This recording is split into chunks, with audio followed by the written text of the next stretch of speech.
Okay, good morning, everyone. My name is George LeMieux. I have the privilege of being the Chairman-elect of TaxWatch, as well as the Chairman of the Board of the Gunster Law Firm. And I'm grateful to be here today with such great leaders. We're going to talk about what's going on with our budget here in the state of Florida.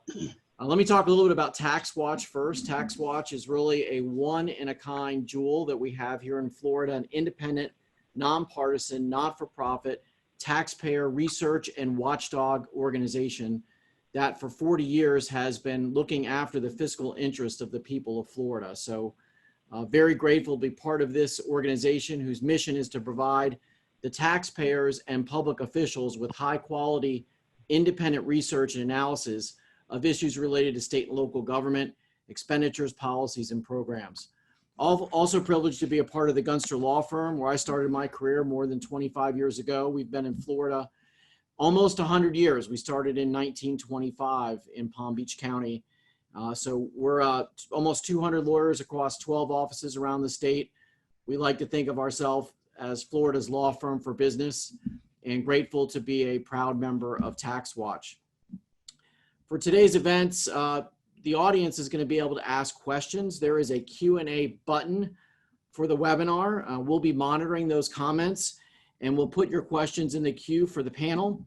We'll start posting those questions. If you have any now, you can start by hitting that Q&A button, and then we'll provide those questions to the panelists as we go along. We're going to have a brief presentation first by Dominic, who's going to talk to us about what's happening with the state budget. Dominic is TaxWatch's president and CEO. Then we'll move into our distinguished panel. After Dominic's presentation, I will introduce these great panelists, but I'll throw it to Dominic first, who's going to give us an overview of the state budget and the state's fiscal outlook. Dominic Calabro, CEO and president of TaxWatch. Good morning, everybody. Can you hear me? Yes, good. Well, first of all, we obviously live in very unpredictable, but sometimes the most challenging of times. But looking at our state budget, I want to first start off by saying we're in a much, much better shape than most other states for a lot of good reasons. Some of whom are some principal leaders right here on this Zoom call with us. House Speaker Designate Paul Renner and Senator Kelli Stargel, among others. Florida has a long-standing tradition of some great fiscal stewards, conservative leaders, and also our Constitution is very, very strong. So for a quick snapshot of our state budget, if I could turn that over, let's move on to that. Our fiscal year that began July 1st of 2020, which ends June 30th of 2021, we ended the year after vetoes and net spending of the entire General Appropriations Act and all the other Appropriations Act associated with it, $92,270 million. It's about $1.283 billion, or 1.4% higher than the prior fiscal year. It comprises $34.7 billion of the General Revenue Fund, about $224.5 billion of state trust funds, and just under $33 billion of federal funds. There's just under 113,400 state employees. And when we started the year, or when Representative Renner and Senator Kelli Stargel and their peers completed the fiscal year, when they put the budget together at March of 2020, we started the year with $4.3 billion of reserves. Pretty strong start.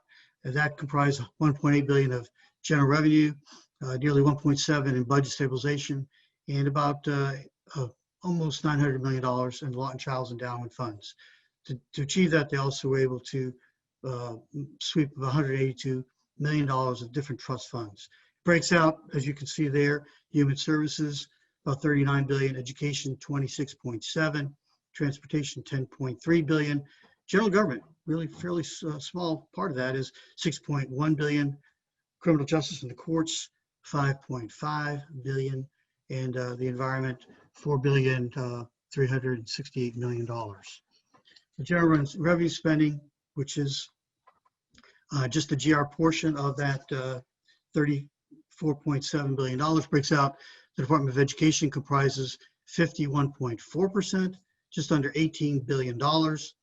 Health and Human Services, again, that's just part of the GR, not the trust fund part, 30.4% or $10.8 10.5 billion. Public safety, 12% of that GR portion, or 4.1 billion. The rest, 6.1%. So education, health and human services, public safety, those three comprise 94% of the general revenue budget. So very core functions of government. Next, we have the slide. We have the 2020-21 general revenue outlook. And I'm not going to go through each and every item, but I'll give you a quick look at two columns. Recurring, and you understand recurring as we expect that on a recurring basis. Though, as Governor Bush would say, nothing is totally recurring. Everything ultimately is non-recurring, but there's some things that we expect year after year after year, and we call those recurring, as does the state, and then non-recurring. So we are ending the year before COVID with about $1,283 million. Then with actual revenues below the estimates, you could see how this began to affect our collections. The net result is a reduction of ultimately net of $5,117 million, of which 2.6 billion is recurring and about 2.5 is non-recurring. But as we've heard repeatedly, this is a specific factual itemization breakdown of the federal funds that we have at our disposal. And this is one reason why, rightly so, Governor DeSantis has been able to provide for the state, make sure we meet our core functions, make sure we do the will of the Florida legislature, who represents the people of Florida, without having to act extraordinary beyond which they've already got some funds. So we've got Federal CARES Act of non-recurring, but $5,885 million. We've got the CARE funds that we've already distributed to local governments, about $318 billion. And the net result is, after all is said and done, we have a reduction of recurring revenue of 2.5 billion, non-recurring benefit because of the federal funds, largely including a increased federal match for Medicaid, almost 3.9 billion. The net result is we're in good shape, cash-wise, if you will, of 3.66 billion. There's a little wrinkle on that, which we'll talk about in a moment, about whether there's some obligation associated with some of that money. The next chart we show, looking forward to the year, the following year, that which Representative Renner and Senator Stargel and their peers will be coming to Tallahassee and appropriating a new budget, which will be July 1 of 21 to June 30th of 2022. They'll start it off with a recurring shortfall of, I don't want to use the word deficit, but it's really more of a shortfall because we actually have the funds now, but they anticipate that they've got to make up $2.5 billion in GR for the current year that ends June 30th of 2021. Now, part of that reserve, or talked about from the previous chart of $1,366 million, there's still about $956 million in CARES funds that still is to be distributed to our local governments. So essentially, if you were to, draw that down, it's much smaller net balance for the year ending June 30th, 2021. The surplus assumes that all CARES funds allocated to the current budget and additional costs reduce the surplus. There's a Medicaid deficit or challenge of 544 million. It's in the second year. It's the loss of federal funds, and of course, increased student enrollment at 233 million at the current per student level. Of course, we're going to find out how many and how we actually count children this time, because it would be very, very different given the extraordinary circumstances that we live in. So up to that, we have already offered this suggestion. We'll be working with Representative Renner and Senator Stargel and their staffs. We've already shared this with the governor's office. TaxWatch has put together bringing back Florida's budget back from COVID-19, a specific set of recommendations, some old, some new, that are listed in front of you. The key is really looking at some of the recurring and doing things that, as we reduce expenses, we try to avoid across the board cuts, because we have historically found them through our 40 years of experience to be inefficient and sometimes detrimental to the very core functions of our constituents, the people of Florida, the people we serve, and the very, very core functions that make Florida such an incredible wonderful state. But again, I think the long short of it, Florida's in a much stronger position than most other states. In our economy, I think will actually rebound faster and stronger, particularly once we can get to the significant component of our hospitality and tourism-related activities. So Senator, Chairman-elect, Mr. Chairman, I turn that back over to you. Thank you. Thank you, Dominic. It's now my privilege to introduce our panel for today, the first of whom you've already heard from, which is Dominic Calabro. Dominic is the President and CEO of TaxWatch, has been the President and CEO since 1981. Under his leadership, we have remained the foremost fiscal watchdog group, not only in Florida, but in the country, and are the most, I think, highly respected and regarded in terms of fiscal policy in the state. He's been appointed to numerous task force groups during his almost 40 years of time, everything going back all the way to Governor Bob Graham and every governor since then. He has been described as a must-known Floridian by Florida Trend Magazine and one of the 500 most influential business leaders by that same publication. And we are just thrilled to have Dominic continue in his role atop TaxWatch.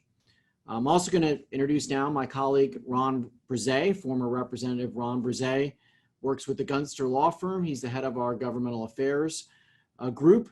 He's an accomplished commissioner, former commissioner of the Public Service Commission, former state legislator and leader who brings groups of people together across the state to solve problems. He was first elected in the 2000s to District 108 down in South Florida, where he served on behalf of his constituents in the Florida legislature, rising to the rank of vice chair of the Florida Conference of Black State Legislators. After his time in the legislature, he was a member of the Public Service Commission of Florida, regulating our utilities, where he served multiple terms. And now we are fortunate to have him running our governmental affairs group at the Gunster Law Firm. So welcome, Representative Brisé. Next, I'm going to introduce Senator Kelli Stargel, my friend, served in the Florida Senate since 2012, after she served 4 years in the Florida House of Representatives.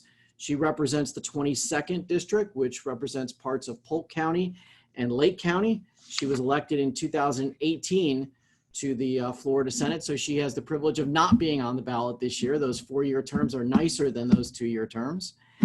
She has served as the Deputy Majority Leader, Chair of the Finance and Tax Committee, Chair of the Appropriations Subcommittee on Education, Vice Chair of the Appropriations Subcommittee on Health and Human Services. So she really has a broad range of experience and knowledge on various aspects of our budget. She's received too many awards to mention for her service. When she's not serving as a citizen legislator, she is the property manager of her family-owned small business in Lakeland. Her husband, a great man, is on the 2nd District Court of Appeals, John Stargel, and they have 5 children and amazingly 2 grandchildren also. So welcome, Senator. And finally, let me introduce my friend, future Speaker of the House of Representatives, Paul Renner. Paul serves as a state representative in District 24 in the Florida House. He's slated to become Speaker in 2022. He's currently the chair of the Judiciary Committee. He serves on the Appropriations, Rules, and Justice Appropriations Committees. He's a veteran, served in the Gulf War. He is a naval officer, a great American. He's a fantastic legislator. And he is a lawyer who is a Gator, received his JD from the University of Florida. He lives in Palm Coast with his wife and daughter. So with those introductions, let me start with Senator Stargel and give us your thoughts about where we are with the budget. Obviously, the pandemic, as Dominic talked about, has put a dent on our budget, but would love to hear your thoughts. And then I'll go to, after Senator Stargel, I'll go to Representative Renner. Well, thank you very much for being here today. Thank you guys for putting this together. I think it's always good to be informed on where we stand as a state, and I will agree with Dominic that we are in a very good position in the state of Florida. It's always amazing to me how our state seems to function well, things are moving well, and when you compare us to some of the other states, to New York, for example, we have more people and yet we work off of half the budget, and yet things are still working effectively. We've had money in reserves. We have positioned ourselves in a very good spot for such a time as this. But I think we're in a situation where nobody wants to be, and especially in any area of business, but in a lot of areas of uncertainty. And I think given that area of uncertainty, we have to be responsible and continue to plan for the future. as was mentioned on the slides, we do have, CARES money that is available to us. We do have reserves that are available to us. But I don't know that we can just, have the wonderful rosy day of just taking the CARES money and the budget reserves and fill all the holes, spend it all. And then next year, where would we be? Or the year after that, where would we be? I mean, one of the things our state does do is we do a long range financial outlook, and we don't know exactly where we're going to be on some things. In the silo that I work in right now in education, we've done some things to kind of secure education. Just this week, we had schools open. We had half of our schools that were in face-to-face. We had half of our students were working face-to-face. Half of our students were working online. As historically, we have funded those two types of education differently. There's been some executive orders to, again, try to create this world of consistency. So we are telling our educators at this point that, we're not going to count all the students on the first count in October. We're going to let you work off of what you had when we last counted in February to maintain that consistency. So at this point, that's kind of the mode that I think all of us are in, is let's try to predict what we think the future is going to be. Let's try to keep things as consistent as we can right now going forward. But I know for me, and I think others, when we get back to Tallahassee, is going to be a very probably significant discussion on what is the core function of government. What is the things that we need to be paying for? What are the things that are the most important? And on your recommendations that you have on some of the things we can go forward, I don't know that there's been an intensive review of that as a whole. Through the past, historically, people have known how this budget process worked. And if you were an advocate up here, a lobbyist, any of the groups, you're always saying, I want to be in the base, put me in the base. I don't want to be in non-recurring. I want to be in recurring. We've dealt with that through the years. And people have got into even non-recurring areas and, recurring areas, and maybe they should or should not be there. I'm looking forward to just looking at our budget as a whole and making sure that we are fully funding, as the best of our ability, the things that we should be funding. And this would be the time to just make those determinations of something that maybe is not a role of government and that government maybe should not be a part of. So it's going to be a challenge, and it's going to be a task for all of us involved. And I'm sure you'll hear a lot of discussions going forward. Thank you, Senator Stargel. Representative Renner, give us your views on the budget and where we stand. Thank you, George. Senator, I'll borrow a line from Dickens about our economy here in 2020. It was the best of times, it was the worst of times. And we started the year in the best of times with surpluses above expectations in January and February, and even in March when the economy was shut down to respond to COVID. We were essentially break even, but it's been the worst of times since then. And it certainly illustrates that in good times, when we let the market work and we let prosperity do all the good things it does for people, it also brings revenues into the state government and creates a situation where everybody wins. I mean, remember the climate. We had overwhelming bipartisan support for our budget. It did a number of good things in a number of important areas, met some of the priorities of the governor and the House and Senate to really make the lives of Floridians better. It was also a responsible budget. As Senator Stargel mentioned, we have consistently, unlike the federal government and other states, put money aside in reserves for a rainy day, for a situation just like this that we're facing today. But it also illustrates the importance of getting back to those best of times. And the underlying economy, I believe, is still poised to rebound. And it's important as we look at public policy and our response to the COVID crisis, that it's not one-dimensional.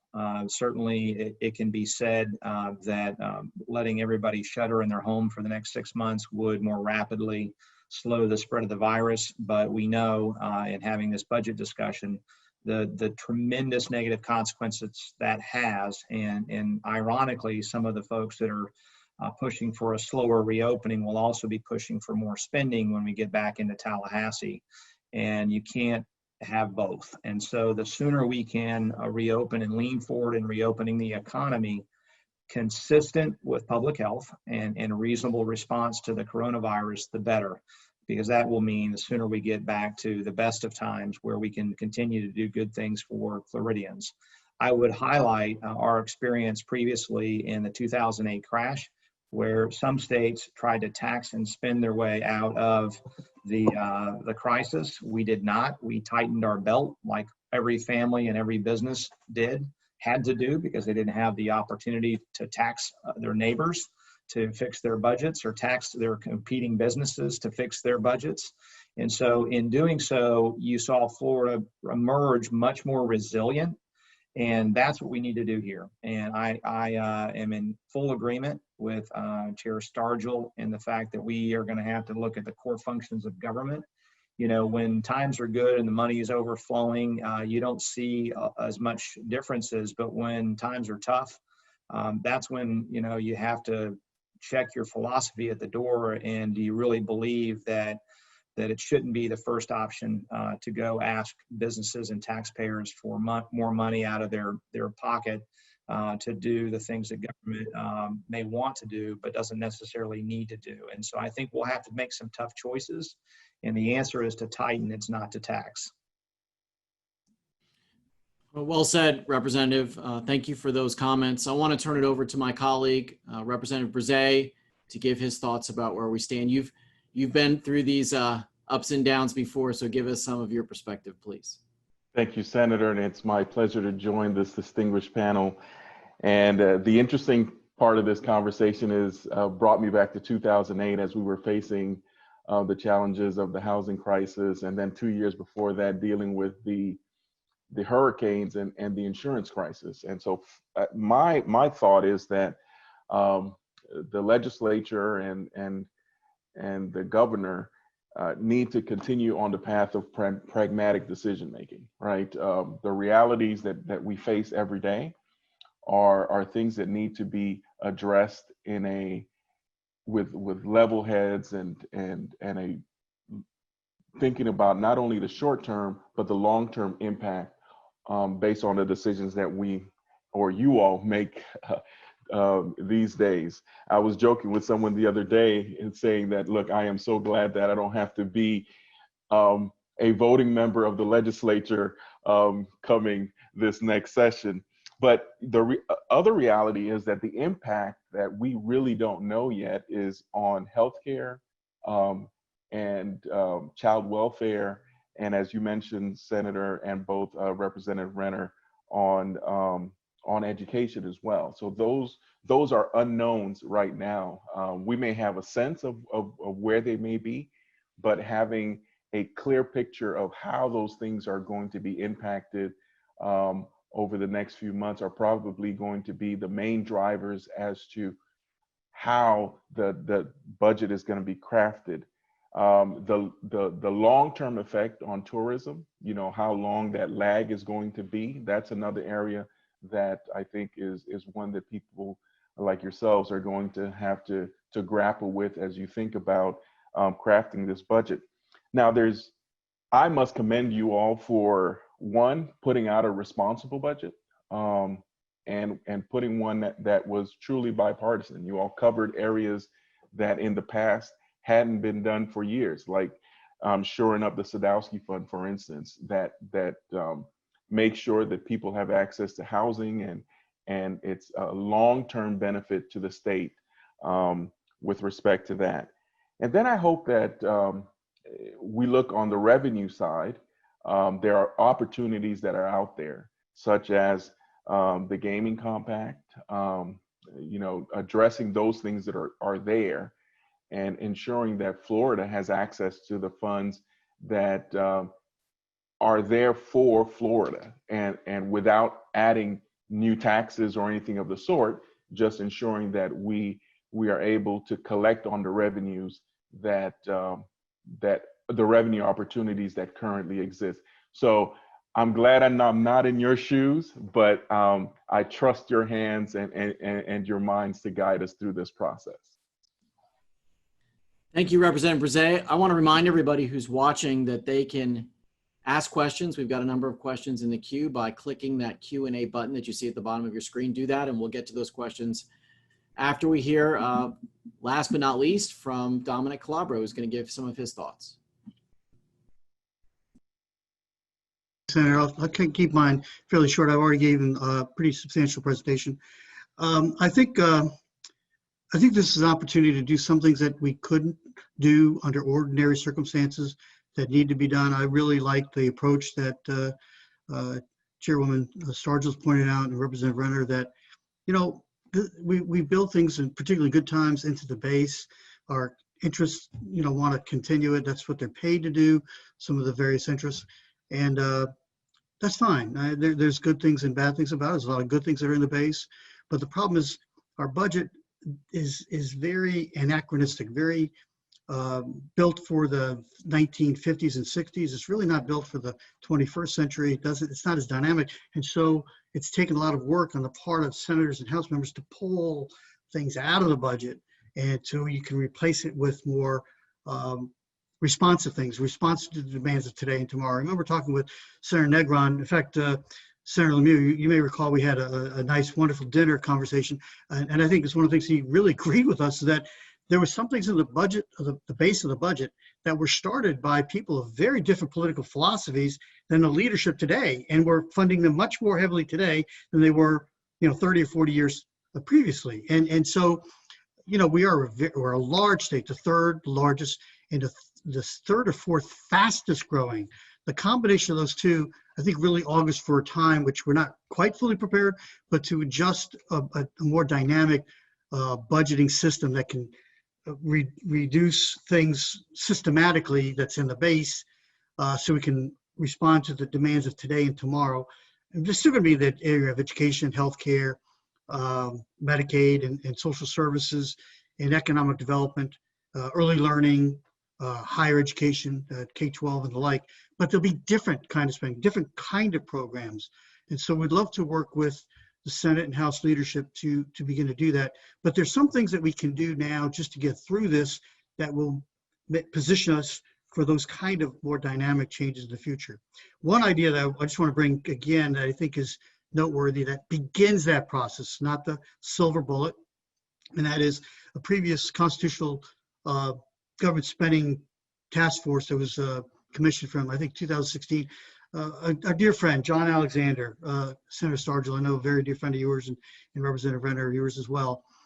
He chaired it, and he came up with really a great idea, and that was, why doesn't government kind of at least have an effort? It's always about the budget getting bigger, not necessarily better. How about if throughout the year we focused a little bit on and find a target? Maybe it's 800 million, maybe it's $1 billion, maybe it's $2 billion out of a $92 billion budget or $35 billion general revenue budget.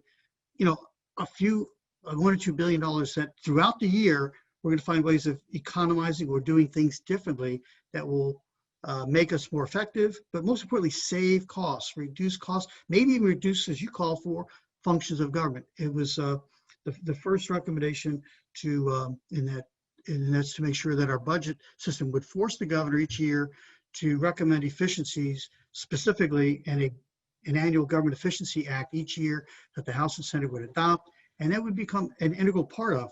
In fact, it's kind of the exact opposite of what we used to do 20, 30 years ago. I think Senator LeMieux remembers, and even maybe Representative Ronald Brisé, Kelli, you may remember as well, where we used to have tax increases that had to pass for the budget to go.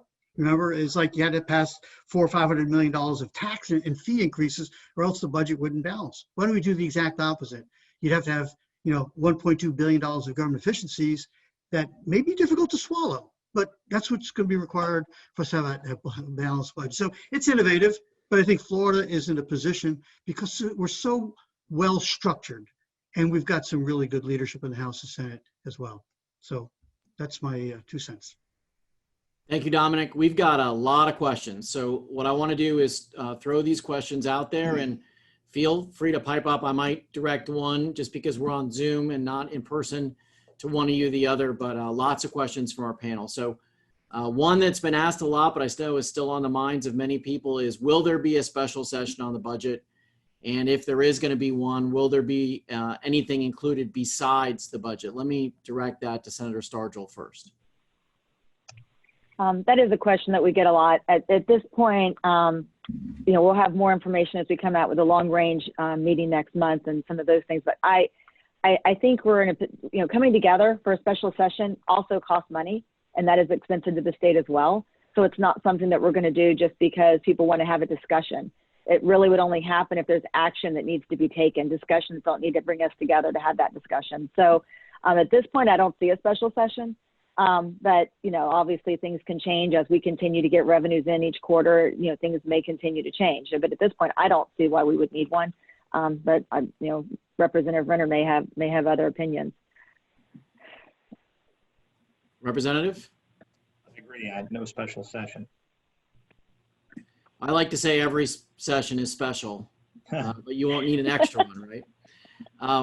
Exactly. Question about FDOT projects and how the budget, this budget and the challenges we're having might impact DOT projects. Let me turn that over to you, Representative Renner, if you have an opinion about that. Well, I mean, I think the biggest challenge for transportation is the fact that fewer and fewer people are driving.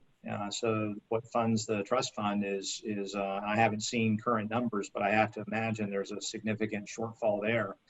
And this is what I go back to, you know, when times are good and we don't lean heavily on the private sector and overtax and overregulate, we have a lot more funds to build roads and fund education and all the things that, you know, make everybody happy when they go home. We're not going to have that. And so that results in likely is a major slowdown in our ability to build infrastructure, needed infrastructure. And it is what it is. There are going to be, you know, competing challenges. I think, you know, transportation certainly is, in my mind, a core function of government. When you look at the kind of the think of kind of a concentric circles, public safety being in the center, we've got to do that. That's why governments were formed, to protect lives and property. But beyond that, I think right after that is infrastructure, whether it's roads and bridges or water quality, these kinds of things that you know, the government does have to make sure we're mindful of.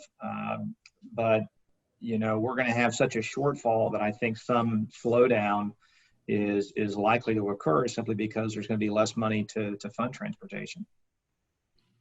Thank you for that answer. Another question I want to have Dominic speak about this, because I know that he's done a lot of thinking about this, is, you know, is this the time for us to take a look at the Florida retirement system and the costs that puts on the taxpayer, you know, as we try to tighten things up here during some challenging times? Thank you, Mr. Chairman. You know, I think it's a long-term response. I think we have, it's like an iceberg. What we see is actually a very small part of what the long-standing obligations are. It's not whether simply it's defined benefit, which we currently have. We have a little mixture of both. We have the optional retirement plan, which is a defined contribution plan. But I think ultimately it's having a more limited set of obligations, because right now it's we've got about 84 to 85% of the assets to meet those obligations. And that makes a lot of big assumptions. And part of those assumptions could change as we're seeing the economy and some structural changes occur. So I think long-term, something that we could do that's out in the future, which would allow us to not have to spend a few $100 million each year in general revenue to keep that 85% of assets to liabilities falling further to below 80%. So we've got pretty good investments, but the number one thing is the obligations we have are just far too great. I'll give you one example, and it illustrates everything. TaxWatch itself, $2.5 million budget. We spend about $100,000 a year total for all of our retirement. We have a simplified employee pension plan. If we had just a 2%, not the 3%, but just a 2% retirement defined contribution plan, that 100 would then cost us closer to $700,000 or more. So 7 times much more because we've got some long-standing employees. That's money we would not spend on our current mission and function. It's meeting past obligations, and it kind of limits our ability. I mean, we'll meet them because we're Florida. We'll meet them because we've got good fiduciary responsibility. But there are a lot of things we're not meeting in part because of that. So long-term, that's when we can and should begin to tackle. It's a long-term, no quick solutions, long-term. Thank you, Dominic. Representative Brisé, you got a question directed to you that I'd like to pose. And the question was, COVID has shined a light on the quality of education, in particular quality of virtual education. Are we going to need more competitors in the marketplace to provide alternatives for parents and students, not just having the Florida virtual school, but perhaps other opportunities for parents and students? Sure, thank you, and that's a very good question. Clearly, the fact that there are so many students that are taking advantage, or families are taking advantage of of virtual education, has stressed the system, and that's a reality. And there's several components to that. One is the infrastructure component of it, right? Whether homes have the necessary bandwidth to support what's coming in and what's coming with respect to the content. And then you have the fact that you have a surge in what's needed at one time. But just as anything else, I believe that government does, it should look for the best alternatives, right? And maybe one option shouldn't be the only option, right? So I think that considering what we have been going through, it would not be a bad idea for government to consider not only content, but other opportunities for other entities to compete for the ability to provide virtual education for students throughout our system. Thank you, Ron. We have a question about the CARES Act, and Senator Stargel, you mentioned the CARES Act money. We've received a lot of those funds into our state budget. Do we have a sense of what kind of limits the federal government's going to put on that spending, and how you're going, and where, and in what ways you'll be able to spend that money? My understanding at this point is that it is a little bit vague. That's not really clear and concrete. I know some of the local governments have reached out and had to grapple with some of that. They've received a significant part of that. So I don't believe that that's completely clear.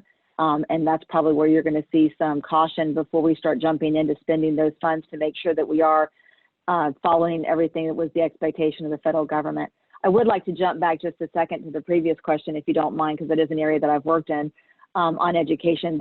And maybe many people do not realize this, we do have the Florida Virtual School, which is our statewide virtual provider, but every single school district has the opportunity, which they have an internal contract with a variety of other virtual providers. Many do utilize the virtual school, Florida Virtual School, but some use others. And in addition to that, there are virtual charter schools, and there's also virtual blended charter, and now we're seeing kind of blended traditional. So that world of virtual, I will say Florida has been ahead of the game on that for years, which was a huge advantage to us in the state. And I think Representative Brisé, but the former problem was is what you work with the PSC, is the infrastructure. And that is something that we're going to have to continue to push to make sure that some of these rural areas of our state, those kids do have access. If they want to have that option and the choice, they need to be able to effectively do that with the infrastructure that's necessary to be virtual. So just wanted to throw those 2 cents in. I think that's a great point, Senator. And I just wanted to also throw open for the group is that, this has been an extremely difficult time for Americans, for Floridians. A lot of people have lost their lives and a lot of people have gotten sick. And that's first and foremost in our concerns. But also with every crisis, there have been silver linings. And one of the silver linings has been is that we've all learned that we can work remotely, that we can do things efficiently and effectively without perhaps all of the infrastructure that we needed before. I remember going to Governor Bush's second inaugural address when he stood in front of the Capitol and said, one day, I hope all of these buildings are empty. Now, I don't think he meant by pandemic. But having said that, do you see ways now as leaders of our state that we can, relieve ourselves of a lot of office space and cost and expense and the operation of government and do things a lot more efficiently? Is that to me? Sure. I've always been kind of an out-of-the-box thinker on some of those things when it comes to what started spearheading some of the stuff with regard to digital learning years ago. We've had an issue in my own district with the discussion of building a new government facility and a new courthouse. And I've been saying for years that you shouldn't have a courthouse, shouldn't be filled solely by the judges that surround it in geography, that court should be made up of a broad spectrum of that particular district, whether it's the DCA, whether it's the circuit, whatever. I have had some of these discussions with Representative Renner. We've worked on some legislation to that effect.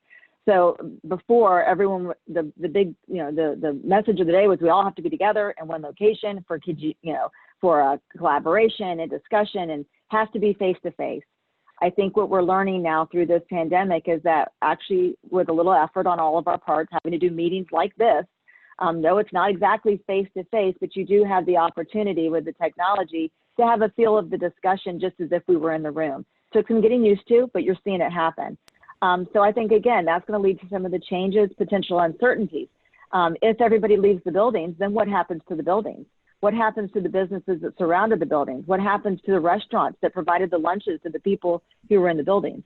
We're going to see those changes, and it's going to be, I think, a little more sudden than I think any of us are comfortable with.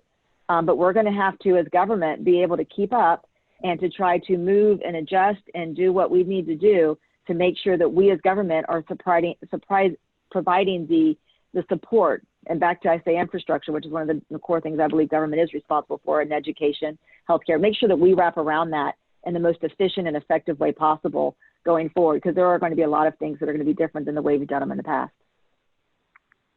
Thanks for that answer. Representative Renner, any thoughts on how government can work more efficiently?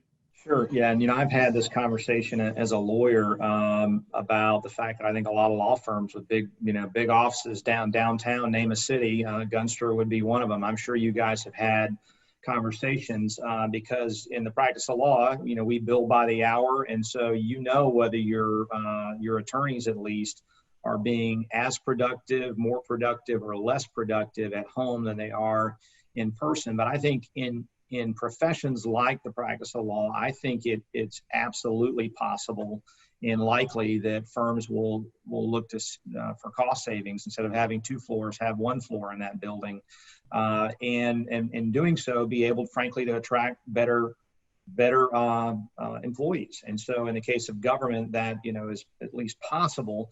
However, for functions that don't lend themselves to being able to precisely measure productivity and efficiency, you can also have the situation where if you're not measuring me by the hour, know how many hours I build, I could just as easily be, watching old football games on ESPN, since we don't have any current football games, and not doing anything. And so I think you have to be careful because you have to know that you're not saving a few dollars to close a building, but losing dramatically the delivery of government services if the particular function is not amenable to supervisors being able to know whether they're getting as much out of their folks at home as they are physically in the office. And I think it's just a case-by-case basis, and it depends on the individual as to whether they're self-initiated enough to make that work, or that you have to have eyeballs on your folks to make sure that they are actually working. Thank you for that. Thank goodness they have all those old football games on. I just watched The Rock tackle Charlie Ward the other night. So it's like the good old days. Question I think that's on the mind of everyone is, revenues, and revenues in Florida means tourists. Over 120 million tourists a year come to Florida, and they spend their hard-earned dollars, and that allows us to have a great revenue stream through sales tax, through bed tax, through rental car tax, and other things that come about from that. So with the number of tourists that's way down, will there be some prioritization to get Florida back on the map from the Florida legislature, to make sure that people are going to visit Florida, to make sure that we're promoting, our businesses throughout the country? There's been a lot of debate over the last, few years about whether it's the role of government to do that or not, or whether we should just not put our finger on the scales and let those businesses compete. Harkening back again, showing my age, I remember after 9/11, Governor Bush taking Mickey Mouse and Minnie Mouse around the country and promoting Florida, trying to get people to come back to the state after the 9/11 tragedy. What do you think the legislature will do for our tourism efforts and our economic development efforts this coming session? I'll start with Senator Stargel. That's an unknown for me. It is a challenge because right now we're not really trying to encourage more people into our state, especially while we have this pandemic going on. Obviously, a large portion of our budget is based on tourism, so I don't think that's going to, if it is going to be the new future, that we're not going to have the revenues of tourism that we've looked at in the past. Again, that's going to be part of that long-range discussion. I do believe, or I would hope, you know, Florida is a large state. There's more than just Orlando and Disney World here. So we have, again, the last few years, focused on our springs revitalizations, making sure that these other areas of our state are gorgeous. We're surrounded by beaches. Those are outside. Those can be open air. So we do have the ability, I think, even within our tourism, to move a little bit to areas that we can promote that will maintain safety during this specific time with COVID. You know, we're all hoping this isn't going to be a long-term thing, that eventually we're going to have a vaccine, eventually we're going to have treatments that solves the problem of today. But I think that this may be something you know, everyone's going to be a little cautious going forward, I think, from now on about what's going to be the next potential thing that could or could not happen. So I think you're going to see that caution for a while. But I think ultimately, probably maybe not this year, next year, it will be part of the discussion for sure. I can't predict where the priority will be. I will look forward to getting with the rest of the legislators up here and discuss and see what's happening in their region specifically, hearing from I know that the tourism industry as a whole, restaurants, hotels have taken significant hits. And I don't want to see any of those industries go out of business. Every time I lose a small mom and pop restaurant, it breaks my heart. So we want to make sure that those things don't happen. To what degree government can fill that void and to what degree that needs to come from other areas, we'll have to see. Representative Renner, what do you think about tourism and economic development in terms of the legislature?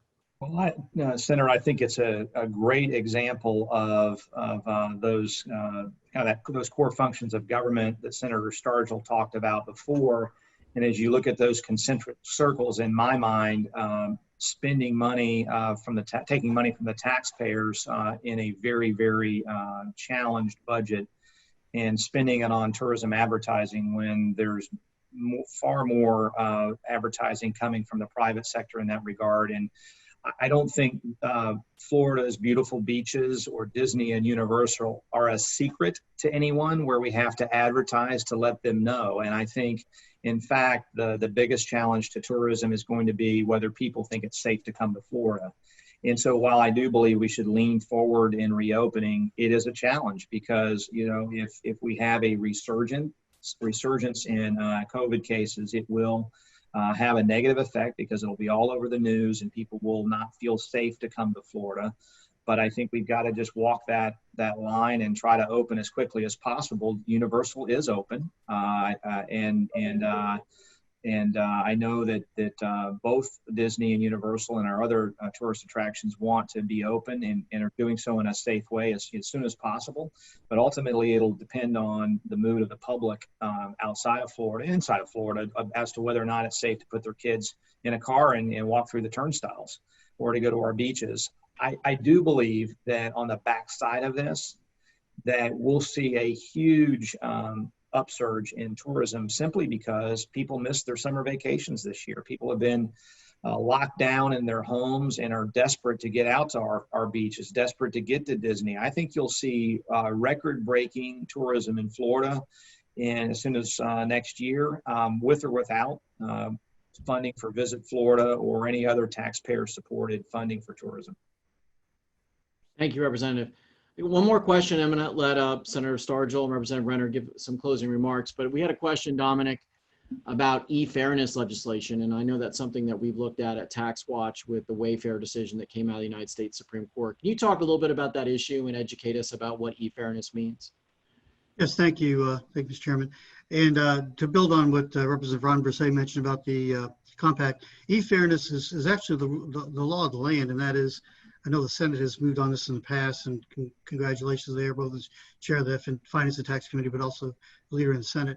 E-fairness is basically enacting the use tax or implementing the use tax. So what we're looking at doing is not only having legislation that would, again, of the 45 states that have a sales and use tax, each of them has a use tax portion, but 43 of the 45 collect in a notable way, in a substantial way, the remote sales tax. So they collect the use tax from large remote sellers outside of Florida. More and more of them have a physical presence here. Wayfair just simply said that the presence does not have to be brick and mortar. as the decision in 1992 had said so. They said, no, the corrections just has to have a presence. So there's a virtual presence and other means. So we're looking to do, and I think it's been in the Senate, thank you, Senator and leaders there, is move the liability from the retiree, the homeowner, the small business owner that currently is legally and lawfully responsible to collect and remit the use tax on those purchases that they make where they're not, the seller is not collecting and remitting the tax on their behalf. So it's basically changing the liability from the user, the Floridian, the constituent. We think it actually is a form of tax relief because it removes the liability from the individual, the small business owner, to the larger out-of-state, sometimes out of the country, could even be China, remote seller, the certain size and presence that they must have. And the estimate before this conservative one was around $700 million in the first year. We think it's closer to $1 billion. But after we've been doing it for a while, we're seeing also because of the internet, so much of our sales tax has actually been able to be collected because we've really ramped up awesomely, tremendously, because of technology and modernization of our marketplace, the whole remote sales arena. So we're looking, I think, in a couple of years, a very substantial revenue source that Floridians like. They like the sales and use tax.